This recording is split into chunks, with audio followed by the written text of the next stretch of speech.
I'm Lois Letchford. I'm the author of the book Reverse to Memoir and a literacy problem solver. Today I'm going to share with you my journey from mother to teacher about dyslexia and reading and my story of how I became a specialist teacher in teaching not any child, but teaching the children who'd failed numerous reading programs. That's how it happened. And they're the children I focused on teaching. My personal experience with my son was extreme. He failed first grade. At the end of the year, he could read 10 words, he had no strengths, and he had, according to the testing, a low IQ. It's a prognosis which is absolutely dire and extremely difficult to outrun. We were privileged. I was able to take Nicholas out of school for 6 months. I started with a book called Success for All, and it was a disaster. He couldn't do anything. He appeared to have no memory for words, for letters, or for sounds. And once you get to that point, I remember being so frustrated. He can't do it. He can't do it. And then what do? You blame the child. And I did too. I blamed my son for not being able to learn how to recall these things. My mother-in-law was with me and she said, Lois, put away what is not working and make learning fun. Those words caused me to stop, to rethink, and then what else can I do? With that, I started to write poetry.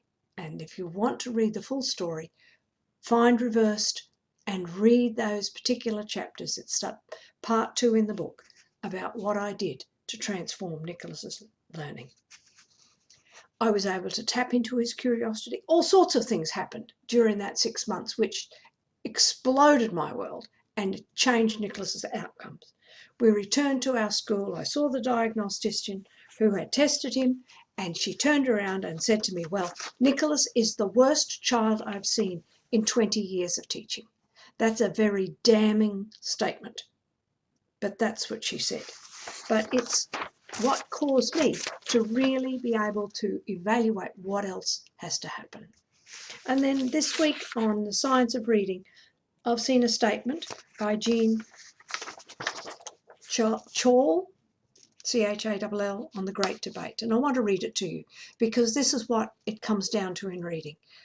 Dyslexia and reading. Stated as simply as possible, the distinction between two groups is this. One group, let us call it Code Emphasis Group, believes that the initial stage in reading instruction should emphasize teaching children to master the alphabetic code. The other, the Meaning Emphasis Group, believes that children should, and do, learn to read best when meaning is emphasized from the start. The many issues can be boiled down to one big question. Do children learn better with a beginning method that stresses meaning or one that stresses learning the code? Jean Chall, The Great Debate. I don't want to debate that, but I want us to think about teaching of reading to those who struggle the most. What is seen in reading and what is unseen in the child. And that's what I want to explore today, because every person arrives at school with an unseen backpack. What do I mean by an unseen backpack?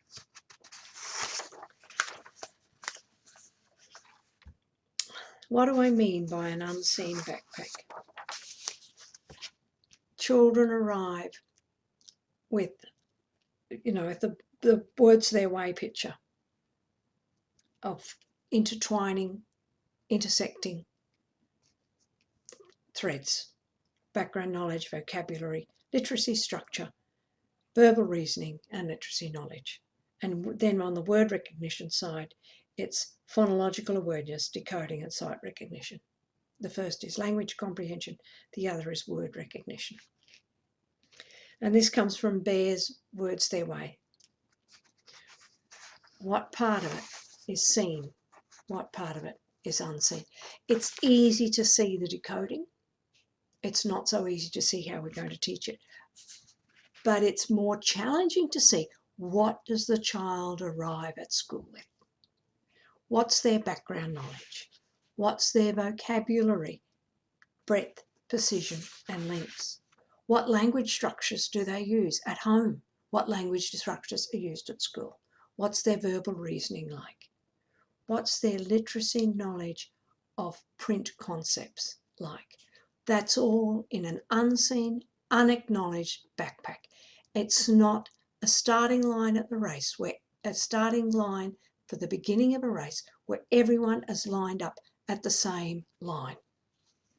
Our children, and according to Presley in his book, Reading Instruction That Works, it's a famous book, it's an older book, but he states on page 72, he said, as early as 2 years of age, children who will later experience severe reading difficulties manifest differences in their use of language compared to those who will be normal readers. Their utterances will be shorter. Their syntactically sophistication will be lower, and their pronunciation not so good. So there are 3 factors that he has immediately identified. My son had all 3 of them. Their utterance is shorter, not a syntactically sophisticated language, and lower pronunciation, or poorer pronunciation. My son was in speech. The gap between what was going on in the brain and what was coming out of the mouth was huge. And he had no words to explain the situation to me, that what was happening in school. And I noticed from early on, from as early as 2 years age, that his speech was lower and slower than that of his brother. So all of these things are in the unseen backpack, yet we expect children to arrive at school all at the same level. And that, to me, is where the problem begins, because we have to start in our thinking. What else do I have to do? I don't think that quote from Chall is adequate. We have to start looking at what else do we have to do. It works for those children who are normal. It doesn't work for the most extreme children. Now, this is the difference between a teacher who's in a classroom and a specialist teacher. And the question to me is, who are we trying to teach? What's our goal with reading instruction? Is it just to teach a few? Is it to teach the majority? Or is it to teach that word all? And if we are to teach all, we're having to start to think. We're having to start to work, and we have to become, as Presley suggests, diagnostic teachers. We have to start to work out, what does the child have in their backpack? What don't they have? Because I have taught many children who have failed the reading programs. The failure lies right at the very beginning. The inability to understand the difference between words TO and TWO is a prime indicator this child will struggle with reading. And I recently taught a student, 16 years old, who could not adequately describe the words TO and TWO. I said, give me a sentence with TO, and he said, I have 2 lizards the same. That's an indication that there's a problem with his language. And when you've got a problem at that level, anything you put on top is confusing. Are the letters and sounds consistent? I don't know, because nothing is consistent. And that's where we as teachers have to become diagnostic in our approach, and not favour one over the other, but work out and think, what do I as a teacher have to do in order to teach these children to read? That's where I come in. That's what I've been doing all along with my students. It's evaluating, what do they know? What don't they know? What do I have to do? And for teachers, what I would really like to do is get us to think, not one or the other. It's what else do I have to do? We have to shift our thinking that this program is going to be adequate for 100% of people. If the child is learning from the program you are teaching, you say, fantastic. It's when the child isn't learning. We have to go back to the drawing board and say, what else do I have to do to ensure this child reads?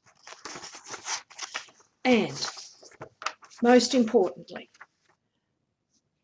are we providing a safe place where children feel free and happy to express their thoughts?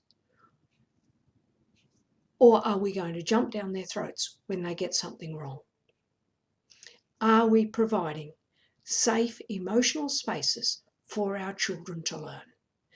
That actually comes before we're even doing letters and sounds or any teaching of reading. Because if our children do not feel safe in our classroom and safe with us and can look confused, we have failed them. They must be emotionally safe before we impact any teaching of reading and writing. So that's today's talk, is about teaching the most vulnerable students. Please read my book. As educators and readers have said, every educator should read my book, because things that happened to Nicholas should never, never, never have happened. And it comes down to how we think and how we look at that child sitting in front of us. What do we think? And if I want to do anything, I want to shift our mindset away from let's use this program to simply let's teach this child to read. Thank you, and please buy my book, hit like, hit subscribe and share so that we can get the message out that our children can be taught to read, and they must be taught to read if we are to have them productive members of our society. Thank you. Lois Letchford, literacy problem solver and author of the book Reversed, a Memoir.